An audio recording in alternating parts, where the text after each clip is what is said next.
सोलापूर ग्रामीण पोलिसांनी कुंभारी विडी घरकुल परिसरातील घरफोडीच्या 2 गुन्ह्यांचा यशस्वी छडा लावत सराईत गुन्हेगाराला अटक केली आहे. स्थानिक गुन्हे शाखेच्या या कारवाईत तब्बल 35 गुन्ह्यांमध्ये नोंद असलेला बंडू उर्फ बंदे नवाज मधुकर पवार वय 25 राहणार ढोक बाभुरगाव तालुका मोहोळ याला ताब्यात घेण्यात आले. आरोपीकडून सुमारे 10 ग्रॅम सोन्याचे आणि 90 ग्रॅम चांदीचे दागिने असा जवळपास 1,50,000 रुपयांचा मुद्देमाल जप्त करण्यात आला आहे.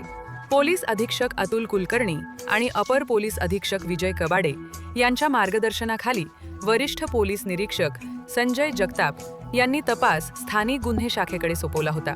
सहाय्यक पोलीस निरीक्षक ज्ञानदेव वाघ यांच्या पथकाला गस्तीदरम्यान मिळालेल्या गोपनीय माहितीच्या आधारे मोहोळ तालुक्यातील ढोक बाभुळगाव येथे सापळा रचून ही कारवाई करण्यात आली. चौकशी दरम्यान आरोपीनं साथीदार उमेश प्रकाश काळे याच्यासह 3 महिन्यांपूर्वी कुंभारी येथे 2 घरफोड्या केल्याची कबुली दिली. या प्रकरणी वळसंग पोलीस ठाण्यात गुन्हे दाखल असून पुढील तपास सुरू आहे.